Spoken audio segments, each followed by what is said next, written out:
नमस्कार, आप देख रहे हैं भारत एक्सप्रेस यूपी और मैं हूं आपके साथ आनंद विजय सिंह। लोकसभा चुनाव से पहले सभी की नजरें उत्तर प्रदेश पर टिकी हुई हैं, क्योंकि यहां विपक्षी पार्टियों का ऊंट किस करवट बैठेगा, वहीं सूबे की सियासत में कुछ अलग पक रहा है। दरअसल समाजवादी पार्टी के भदोही से विधायक जाहिद बेग ने मुख्यमंत्री योगी आदित्यनाथ से मुलाकात की है और इसके बाद से कयास ये लगाया जाने लगा है कि वे समाजवादी पार्टी की मुखिया अखिलेश यादव को कोई बड़ा शॉक देने वाले हैं। हालांकि इस संबंध में पार्टी की ओर से अभी तक कोई प्रतिक्रिया सामने नहीं आई है और ऐसा लग रहा है कि पार्टी वेट एंड वॉच की स्थिति में है। इस साल जाहिद बेग कई मौकों पर बीजेपी की नीतियों की तारीफों के पुल बांध चुके हैं और यहां तक कि इस साल फरवरी में भदोही में अटल बिहारी वाजपेयी की प्रतिमा के लोकार्पण के मौके पर उन्होंने अटल जी की जमकर तारीफ की थी। मंच पर उप मुख्यमंत्री ब्रजेश पाठक भी मौजूद थे। वहीं उन्होंने अपनी पार्टी के नेता स्वामी प्रसाद मौर्य के रामचरितमानस को लेकर दिए गए बयान से कन्नी काट ली थी और कहा था कि उनके बयान से वो सहमत नहीं है। जाहिद बेग के इसी कार्यक्रम में शामिल होने के बाद यूपी में अटकलें तेज हो गई थीं कि वो भारतीय जनता पार्टी की राह पकड़ सकते हैं। इधर घोसी उपचुनाव हारने के बाद दारा सिंह चौहान मुख्यमंत्री आवास पहुंचे और सीएम योगी से मुलाकात की। इस मुलाकात के दौरान ही जाहिद बेग उनके साथ मौजूद थे। दारा सिंह चौहान की सीएम योगी से यह मुलाकात काफी अहम मानी जा रही है, क्योंकि घोसी उपचुनाव में हार के बाद दारा सिंह चौहान दिल्ली में मौजूद थे, जहां उन्होंने पार्टी हाईकमान से मुलाकात की। दिल्ली में दारा सिंह चौहान ने बीजेपी के राष्ट्रीय अध्यक्ष जेपी नड्डा से भी मुलाकात की थी।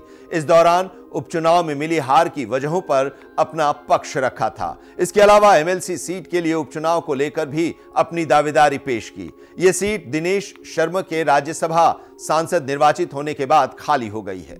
दारा सिंह इस सीट के जरिए उत्तर प्रदेश की सरकार में एंट्री मारने की पूरी कोशिश में जुटे हुए हैं। समाजवादी पार्टी के उम्मीदवार सुधाकर सिंह ने घोसी विधानसभा सीट पर हुए उपचुनाव में दारा सिंह चौहान को 42,759 वोटों के अंतर से हराया था।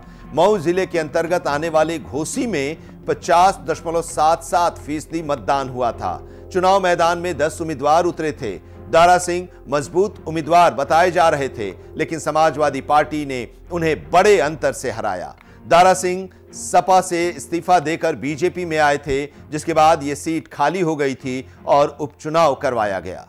लोकसभा चुनावों से पहले लगातार जिस तरीके से देखा जाता है कि नेताओं का आस्था परिवर्तन बड़े स्तर पर होता है, नेता एक पार्टी छोड़कर दूसरे पार्टियों में जाते हैं, अब उसका सिलसिला शुरू हो गया है। लगातार ये देखा जा रहा है कि पार्टियां एक दूसरे के नेताओं को अपनी पार्टी में ज्वाइन कराने का प्रयास कर रहे हैं। ऐसे में अब समाजवादी पार्टी को भाजपा एक बड़ा झटका दे सकती है। भदोही के विधायक जाहिद बेग ने मुख्यमंत्री योगी आदित्यनाथ से मुलाकात की है, जिसके बाद से लगातार ये माना जा रहा है कि जाहिद बेग कभी भी भारतीय जनता पार्टी ज्वाइन कर सकते हैं। जिस तरीके से अभी घोसी उपचुनाव में दारा सिंह ने हार का सामना करना पड़ा था, उसके बाद दारा सिंह ने अब मुख्यमंत्री योगी आदित्यनाथ से मुलाकात की और जब दारा सिंह मुख्यमंत्री योगी आदित्यनाथ से मुलाकात करने पहुंचे, तब उनके साथ समाजवादी पार्टी के विधायक जाहिद बेग भी उनके साथ मौजूद थे, जिसके बाद से अब ये माना जा रहा है कि वो कभी भी समाजवादी पार्टी का साथ छोड़ सकते हैं और भारतीय जनता पार्टी में शामिल हो सकते हैं। लगातार जिस तरीके से अलग अलग जो कार्यक्रम हुए हैं, खासतौर पर भदोही में जो कार्यक्रम कराए गए हैं, उन जगहों पर भी जाहिद बेग लगातार भारतीय जनता पार्टी के कामों को लेकर कई बार बड़ाइयों के पुल बांध चुके हैं। चाहे वो अटल बिहारी जी की बात की जाए, उनकी भी कई बार वो बड़ाई कर चुके हैं और ख़ासतौर पर उत्तर प्रदेश में जिस तरीके से काम हो रहे हैं, उनकी कई बार बड़ाई कर चुके हैं, जिसके बाद से माना जा रहा है कि जल्द ही जाहिद बेग भारतीय जनता पार्टी के खेमे में खड़े हो सकते हैं और ये अखिलेश यादव के लिए एक दिक्कत का सबब हो सकता है। कैमरामैन राहुल के साथ मैं विक्रम सिंह राठौर, भारत एक्सप्रेस, लखनऊ। इस वीडियो में फिलहाल इतना ही, लेकिन उत्तर प्रदेश की तमाम खबरों के लिए देखते रहिए भारत एक्सप्रेस यूपी।